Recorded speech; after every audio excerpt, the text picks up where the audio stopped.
Hello నేను మీ జబర్దస్త్ ఫ్యాన్ని. నా channel తెలుసుగా జబర్దస్త్ ఫ్యాన్ అఫీషియల్ అందరూ చూస్తున్నందుకు thank you very much. Already 22K subscribers and అందరూ కూడా రెగ్యులర్ చూస్తున్నారు. నాకు చాలా సంతోషం ఉంది. ఇంతవరకు నేను ఇంటర్వ్యూలు ఎప్పుడు చేయలేదు, కానీ ఫస్ట్ టైం ఒక మంచి ఇంటర్వ్యూ ఒక మంచి వ్యక్తితోటి, మనసున్న వ్యక్తితోటి చేస్తున్నా. ఇంత బాగా చెప్పినంటే నేను ఎప్పుడు ఇంటర్వ్యూ చేయని వాడిని ఒక చేస్తున్నంటే ఎంత మంచి వ్యక్తి, ఎంత ఒక సింగర్గా, ఒక డాక్టర్గా, ఒక అన్ని రకాలుగా ఒక మంచి పర్సన్ తోటి నేను ఇంటర్వ్యూ చేస్తున్నా. ఎవరు నేను చెప్పను, తనే సెల్ఫ్ ఇంటర్వ్యూ చేస్తున్నా ఫస్ట్ టైం. మీరు తన్ను ఎంకరేజ్ చేస్తున్న మనస్ఫూర్తిగా కోరుకుంటూ first time. Okay, ready, 1 2 3. Hello అందరికీ నమస్కారం. ముందుగా జబర్దస్త్ ఫనీ అఫీషియల్ యూట్యూబ్ ప్రేక్షకులందరికీ కూడా వెరీ బిగ్ హాయ్. సో నా పేరు doctor Sai Sindhura, playback singer and doctor by profession. So Phani గారు చెప్పినట్టు అటు నిజంగా డాక్టర్ అంటే డెంటిస్ట్, ఇట్లా ఏదైనా ఎక్కువ చేస్తే పళ్ళు పీకేస్తుంది. కానీ పళ్ళు పెడతా కూడా, పళ్ళు పెట్టవచ్చు, పళ్ళు పీకటం వచ్చు. ఒకవైపే చూడు, రెండో వైపు చూడాలనుకోకన్నట్టు నిజంగా ఇటు డాక్టర్ వృత్తి చేస్తుంటుంది, ఇటు సింగింగ్. నిజంగా మహిళలు మహారాణులు సూపర్ హ్యాట్స్ ఆఫ్ అన్నట్టు.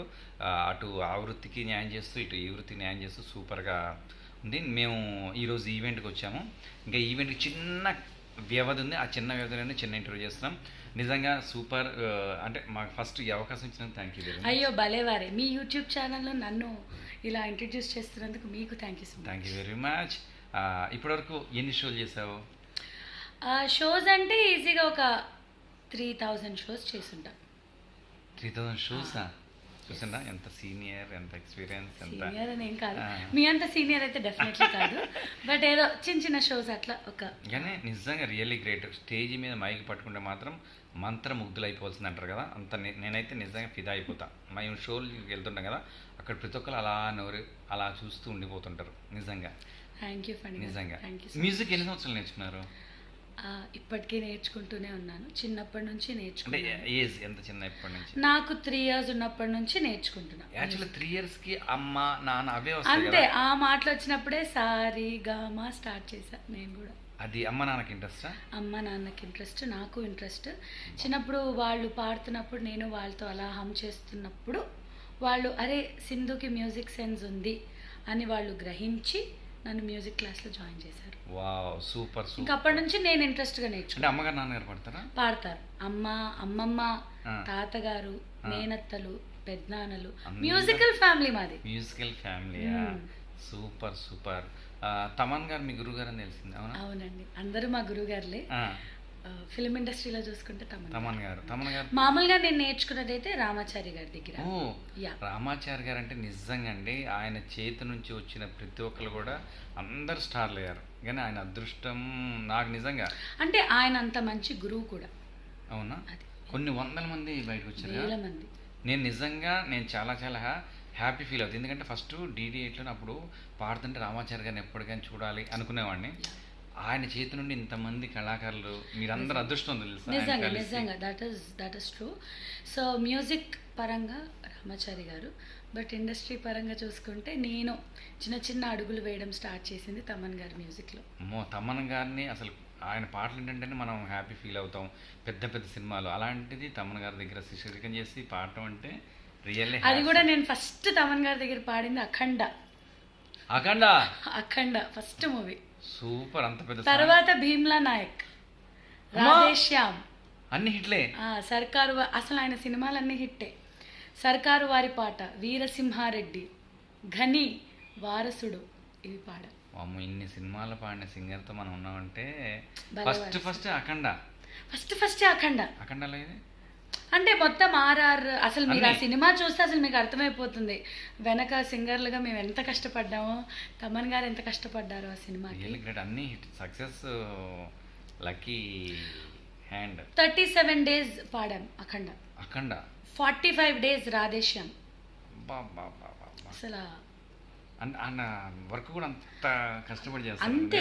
మీరు ఆ సినిమా వినండి, అసలు అఖండ మూవీ బ్యాక్గ్రౌండ్ స్కోర్ కోసమే చూడాలి. అవును, ఏంటి బ్లాక్ బస్టర్ కదా అఖండ. అందరూ ఎక్కడో బాక్సులు కూడా బదులైపోయినాయి. అంత మంచి బ్యాక్గ్రౌండ్ స్కోర్ చేశారు తమన్ గారు. So I'm very fortunate to sing ఆ మూవీలో. సూపర్ సూపర్ సూపర్ నిజంగా.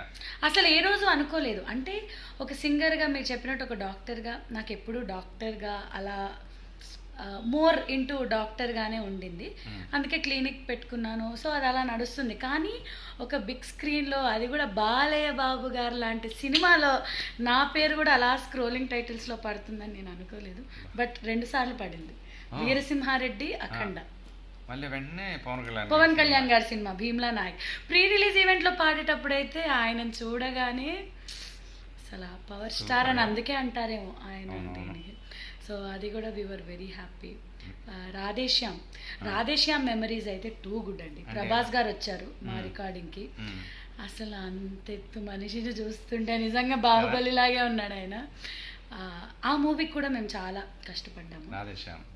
అందులో జర్మన్ లిరిక్స్ కానీ ఫ్రెంచ్ లిరిక్స్ కానీ అవన్నీ మేము తమన్ గారితో కూర్చొని రాసి ట్యూన్ చేసుకొని పాడిన మూవీ అది రాధేశ్యామ్.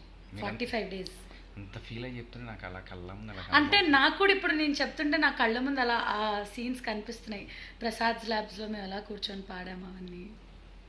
నాకు కూడా బిగ్ బాస్ అదే బాడీ గార్డ్ సినిమా తర్వాత ఇవన్నీ పెద్ద పెద్ద సినిమాలు చేసినాం కదా. తర్వాత ప్రభాస్తో చేసిన సినిమా మేము బిల్లా చేశా ప్రభాస్తో. నాకు ఆయనతో చేస్తుంటే ఎంతుండేది అంటే చాలా ఫ్రెండ్ డాలింగ్ అంటూ ఉండేది. ఎంత ఫ్రెండ్లీగా. He is such a nice person actually. ఆ రోజు స్టూడియోకి వచ్చి మా అందరికి గిఫ్ట్స్ ఇచ్చి వెళ్ళారు ప్రభాస్ గారు. అవునా? అది ఇప్పటికీ ఉంది. దాని మీద విత్ లవ్ ప్రభాస్ అని ఉంటుంది. స్టార్ బక్స్ మగ్, ఇంత మగ్ అది. కానీ నిజంగా రియల్లీ గ్రేట్ పర్సన్. ఎంత ఫ్రెండ్లీగా ఉంటాడంటే అంత తోపైనా కూడా ఎక్కడ కూడా కొంచెం కూడా అటు ఇటుగా నేను తోపు అనే ఉండకుండా ఉంటారు. అది మనకు తెలుసు, మనం వర్క్ చేస్తాం కాబట్టి. ఆ విషయం మనం ఇద్దరం ప్రేక్షక దేవులతో పంచుకోవడం నిజంగా చాలా చాలా హ్యాపీ. ఇప్పుడు ఇటు డాక్టరు ఇటు సింగర్గా రెండిట్లో ఏది కరెక్ట్గా మీకు బాగా ఇష్టం, ఏది చూస్ చేసుకుంటే ఏది? ఒక ప్రొఫెషనల్గా చూసుకుంటే డాక్టరే ఇష్టం. మెంటల్గా చూసుకుంటే సింగింగ్ ఇష్టం. ఇప్పుడు నువ్వు డాక్టర్గా అంటే మీరు సేవ చేస్తుంటారు, అదొక చిన్న ఫీల్. బయట మీరు పాట పాడుతుంటే 100 మంది చప్పట్లు కొడుతుంటారు, సూపర్ సూపర్ ఫీల్ ఉంటారు కదా. ఈ రెండిట్లో ఒకటే అంటే 2 ఫీల్స్ గొప్పవే. 2 ఆ ఫీలింగ్ మనం పాడుతుంటే చప్పట్లు కొట్టే ఆనందం వేరు. మనం డాక్టర్గా ఒక పేషెంట్ని కాపాడినప్పుడు వాళ్ళు ఇచ్చే బ్లెస్సింగ్స్ ఆ ఫీలింగ్ వేరు. అంటే మనం ఒక పేషెంట్కి నయం అయింది అని బయటికి వెళ్ళి చెప్తాం, అది ఏదైనా అవ్వచ్చు. That might be anything. నేను ఒక డెంటిస్ట్ అయినా కూడా మా దాంట్లో కూడా ఓరల్ క్యాన్సర్ కేసెస్ చాలా ఉంటాయి. ఇప్పుడు సినిమాలకు వెళ్ళి చూసే ముందు రేఖ తన 2 గాజులు అమ్ముకోవాల్సి వచ్చింది అని యాడ్స్ వస్తాయి. అవి నిజం. యాక్చువల్లీ చాలా మంది దాని మీద జోకులు వేస్తారు. ముఖేష్ 28 ఏళ్ల ముఖేష్, రేఖ 2 గాజులు యాడ్స్ వస్తాయి కదా, అవి 100% కాదు, 200% నిజం. చాలామంది ప్రాణాలు కోల్పోయిన వాళ్ళు ఉన్నారు. అలాంటి వాళ్ళని కాపాడినప్పుడు ఆ ఫ్యామిలీ మెంబర్స్ వచ్చి బాగా ఇలా చేతులు ఎత్తి దండం పెట్టి చెప్తారు. ఆ ఫీలింగ్ అసలు అది అల్టిమేట్. అది ఎంతమంది నేను పాడినప్పుడు చప్పట్లు కొట్టినా ఆ ఆనందం అయితే రాదు. అంటే ఇదొక ఫీల్, ఇదొక ఫీల్. బట్ రెండిటితో కంపేర్ చేసుకుంటే డాక్టర్గా ఆ ఫీల్ నిజంగా అంతే కదా. ఒక అంటే పేషెంట్ని మనం కాపాడామంటే ప్రాణం కాపాడాము. కానీ అంటే మామూలుగా టీవీలో చూస్తేనే అబ్బా అనిపిస్తుంది, కానీ మీరు అదంతా చూస్తూ దాన్ని క్యూర్ చేయడం అనేది అంటే మీకు అబ్బా అనిపిస్తే మాకు అబ్బా అబ్బా అబ్బా అనిపించినా దాన్ని మేము ఇష్టంగా క్యూర్ చేస్తాం. అబ్బా ఒకప్పుడు స్టార్టింగ్లో అనిపించేది, but now it's been 6 years కాబట్టి. అందుకే డాక్టర్లు దేవుళ్ళతో సమానం అంటారు. నిజంగా ఏదైనా మాకు కొంచెం ఇక్కడ దెబ్బ తగిలితే చూడాలంటే అమ్మో అనుకుంటాం. మీకు అప్పుడు ఆ భయం కానీ అట్లా ఏమనిపించదు? అంటే ఇష్టంగా కోర్స్ తీసుకున్న వాళ్ళకి భయం ఏమి ఉండదు. కొంతమంది బ్లడ్ చూస్తే కళ్ళు తిరిగి పడిపోవడం. నాకైతే కొంచెం బ్లడ్ చూడాలంటే అమ్మో ఇట్లా ఇట్లా చూడలేను, ఇట్లా ఏంగా చూడబ్బన్నా కూడా ఇట్లా చూడలేను నేను. నాకు అట్లా ఏం లేదు. I'm very happy. Super super. అంటే చాలా మంది ఏంటా రాక్షస ఆనందం అంటారు, కానీ అది రాక్షస ఆనందం కాదు, అది పని. బ్లడ్ వస్తేనే క్యూర్ చేయొచ్చు. సో అంటే డాక్టర్గా అంత హ్యాపీ ఫీల్ అవుతున్నారు. ఓకే. ఇటు సింగర్గా మీ జీవితంలో మర్చిపోలేని ఒక మంచి మధురానుభూతి ఏదన్నా? అలా చెప్పాలి అంటే బాలు గారు. అవునా? ఆయనతో పాడారా? జీ సరిగమప 2009లో నేను ఫైనలిస్ట్. సో దానికి బాలు గారు మా స్పెషల్ జడ్జ్. అంటే ఎవ్రీ రియాలిటీ షో ఫైనల్స్కి ఒక స్పెషల్ జడ్జ్ని పిలుస్తారు కదా. అవును. సో అలా మాకు బాలుగారు వచ్చినప్పుడు అసలు బాలుగారిని చూస్తే చాలా, ఆయన తాకితే చాలా అనే ఫీలింగ్ ఉండేది చిన్నప్పుడు. అమ్మో. అసలు ఆయన ముందే పాడుతుంటే అప్పుడు పిల్లలం కదా, భయం కూడా ఉండేది కాదు. బాలుగారు అలా పాడేసేవాళ్ళం. We know he's a legend అన్నప్పటికీ. బట్ బై దెన్ మేము బాలుగారి దగ్గర పాడినప్పుడు that was a very nice అనుభూతి. ఆయన కమెంట్స్ కానీ, ఆయన యూనో కాంప్లిమెంట్స్ కానీ వెరీ. అప్పుడు చిన్న పిల్ల కదా, అప్పుడు ఏమన్నారు బాలుగారు? అయితే ఫైనల్స్లో పాడేటప్పుడు ఆయన పాటలు చూస్ చేసుకోమని ఒక రౌండ్ ఇచ్చారు, మెడ్లీస్ లాగా. సో అందులో సంగీత సాహిత్య సమలంకృతే, మాటే రాని చిన్నదాని, ఇలాంటి పుణ్యభూమి ఇలాంటి పాటలు చూస్ చేసుకున్నాం. అయితే నేను ఫస్ట్ నాకు 8 ఏళ్ళు ఉన్నప్పుడు బాలుగారితో పుణ్యభూమి నా దేశం పాడా స్టేజ్ మీద. 8 years అప్పుడు. సరిగమప ఫైనల్స్లో ఆయన మెడ్లీ పాడడానికి మేము స్టేజ్ ఎక్కినప్పుడు కాంపిటీషన్లో నేను ఈ మెడ్లీ పాడుతున్నప్పుడు మాటే రాని చిన్నదాని పాడాను. ఆ వీడియో ఇప్పుడు యూట్యూబ్లో కూడా ఉంది. సో అది పాడేటప్పుడు నాకు usually every one will have their own mannerism అంటారు కదా. సో నా మేనరిజం అప్పటికి మా పేరెంట్స్కి తెలీదు, నాకు తెలీదు. నేను బ్రెత్ ఇప్పుడు పదంకి మధ్యలో బ్రెత్ తీసుకుంటాను కదా, బ్రెత్ తీసుకునేటప్పుడు ఐ నాడ్ మై హెడ్ ఇట్లా ఒక చిన్న జర్కిస్తా. అది ఆయన అబ్జర్వ్ చేశారు ఆ పాటలో. దాన్ని 4-5 సార్లు పాడించుకున్నారు లైవ్లో. మళ్ళీ పాడు నవ్వుతున్నారు. నాకు అర్థం కావట్లేదు వీళ్ళు ఎందుకు నవ్వుతున్నారు, నేను ఏమన్నా తప్పు పాడానా, లేకపోతే నాకు అప్పటికి తెలుగు రాదు. బికాజ్ నేను పుట్టి పెరిగిందంతా బహ్రెయిన్లో, దుబాయ్లో. సో నాకు తెలుగు రాదు. నేను ఏమైనా తప్పు పలుకుతున్నానా, ఏదైనా బూతులాగా ఏదైనా వినిపిస్తోందా వీళ్ళకి, వీళ్ళు ఎందుకు ఇంత నవ్వుతున్నారు అంటే అప్పుడు బాలుగారు చెప్పి, నువ్వు పాడుతున్నప్పుడు అబ్జర్వ్ చేయి, నువ్వు పదం మధ్యలో ఇట్లా తల ఊపుతావు. దాని తర్వాత మా పేరెంట్స్ చూసి కరెక్టే. ఆ రోజు నుంచి మీరు నమ్మరు, ఈ రోజు దాకా అంటే అప్పుడు సరిగమప చూసిన వాళ్ళు ఎవరైనా కూడా నువ్వు ఇలా తలూప పాడే అమ్మాయి, అసలు ఆయన నన్ను ఒక దీనిగా పెట్టేశారు ఆ పేరు. తర్వాత అది అయిన ఒక 4 yearsకి లండన్కి వెళ్ళాం షోకి బాలుగారు, చిత్ర గారు, కార్తిక్ గారు, సరిగమప కొంతమంది సింగర్స్ని అలా వెళ్ళాం. అంటే సపరేట్గా వెళ్ళాం, వాళ్ళు ముందు వెళ్ళారు. నన్ను ఆయనకు నా పేరు గుర్తులేదు, నువ్వు ఇలా ఊపి పాడారు. ఆ వీడియో ఉంది, మా మదర్ క్యాప్చర్ చేసింది ఆ వీడియో. సో నువ్వు ఇలా అని పాడే అమ్మాయివి కదా. అవును సార్. తర్వాత నేను బీడిఎస్లో సీట్ తెచ్చుకున్నాక కూడా ఆయనకి I told him, voice message పెట్టాను, సార్ ఇలా వచ్చింది, I have his return voice message. నా బీడిఎస్ అయిపోయాక కూడా నేను సార్కి చెప్పాను, సార్ ఇలా అయ్యింది, నా బీడిఎస్ అయిపోయింది, ఇట్లా క్లినిక్ పెట్టాను, ఆయన బ్లెస్సింగ్స్తో. అసలు నా లైఫ్లో ది బెస్ట్ టైం అంటే బాలుగారితో ఉన్న ఆ మూమెంట్స్. కానీ అదృష్టవంతులు మీరు, ఆయనతో కలిసి పాడటం, ఆయన బ్లెస్సింగ్స్ తీసుకోవటం. ఎందుకంటే ప్రతి ఒక్కళ్ళు తెలుగు వాళ్ళనే కాదు, ఏ లాంగ్వేజ్లో అయినా బాలుగారంలోనే ఆయన పాడుతుంటే అలా చూస్తాం. అలాంటిది ఆయన ముందు పాడి ఆయన బ్లెస్సింగ్స్ తీసుకొని అన్నిసార్లు 10 years ఆల్మోస్ట్ 2009 నుంచి 2017-18 దాకా సూపర్, వెరీ గుడ్ టైం బాలుగారితో. సూపర్. కానీ నిజంగా ఆయన ఎప్పుడు కూడా మనతోటే ఉంటారు. ఆయన ఎప్పుడు నిజంగా ఆయన పాటల్లో అమృతం. అసలు పొద్దున్న లేస్తే ఆయన పాటే కదా, పడుకుంటే ఆయన పాటే. హనుమాచార్య కీర్తనలు కానివ్వండి, హనుమాన్ చాలీసా, ఏదైనా ఆయన నోటే. అవునవును, ఆయన పాటలు సూపరు. అదృష్టం మాకు కూడా ఒక చిన్న అదృష్టం, ఒక పాట. ఎందుకంటే మా ప్రేక్షకులు అందరూ అరే ఈ పిచ్చివాడు మంచివాడు ఇందాన్ని మాట్లాడుతున్నా పాటించవేరా అని అందరూ అనుకుంటున్నారు. నాకు అర్థమైంది. ఒక మంచిది ఏదన్నా చిన్నది ఏదన్నా పోనీ మీరే ఏదైనా చెప్పండి మంచి పాట. మీ నోటి నుంచి ఆ ప్రేక్షకులు వాళ్ళు చూస్తున్నారు ఏది పాడతారని. అలాగా నేను ఏదన్నా అడిగాను అనుకో, దానికంటే బెటర్ సాంగ్ ఉంటుంది కదా పిచ్చోడా ఏం వాడా అని అంటారు. అందుకనే మీకు ఇష్టమైంది మంచి సాంగ్. ఓకే, సో బాలుగారి గురించి చెప్పా కాబట్టి బాలుగారికి నేను పాడితే నచ్చే పాట అదే పాడతాను, ఒక పల్లవి. మాటే రాని చిన్నదాని కళ్ళు పలికే ఊసులు, అందాలన్నీ పల్లవించి ఆలపించే పాటలు, ప్రేమే నాకు పంచే జ్ఞాపకాలురా, రేగే మూగ తలపే వలపు పంటరా, మాటే రాని చిన్నదాని కళ్ళు పలికే ఊసులు, అందాలన్నీ పల్లవించి ఆలపించే పాటలు. నిజంగా అదృష్టం ఉండాలి. ఏంటంటే మేము ఎంత కామెడీ చేసి ఎంత పాడించినా కూడా నవ్వించినా కూడా ఆ మ్యూజిక్ సెన్స్ ఉండి ఆ పాడుతుంటే అలా తన్మయత్వంతో అలా చూస్తూ ఉండిపోతుంటాం. Thank you. అంటే మనం ఇంతసేపు బాలుగారి గురించి మాట్లాడుకున్నాము, ఆ పాటతోనే నేను ఆయనకి గుర్తుండిపోయా. కాబట్టి అంత పెద్ద లెజెండ్కి సింధూర అనే ఒక అమ్మాయి గుర్తుంది అంటే అది ఆ పాట వల్లే. So that will always be my all time favourite song. మొన్న స్టేజ్ మీద ఎన్టీఆర్ గారి సాంగ్, ఓల్డ్ సాంగ్. అవును అవును అవును. ఆ రోజు మీరు పాడుతుంటే అందరు లేచి నుంచి చప్పట్లు కొడుతుంటే అస్సలు నాన్ స్టాప్ బ్రీత్లెస్ సాంగ్. అంటే ఇప్పుడు అంటున్నారు కానీ అప్పుడే బ్రీత్లెస్ సాంగ్ కదా అది. ఘంటసాల గారి టైంలోనే దట్ వాజ్ ఆల్మోస్ట్ లైక్ అంతే టఫ్ సాంగ్. ఏం సాంగ్ అది?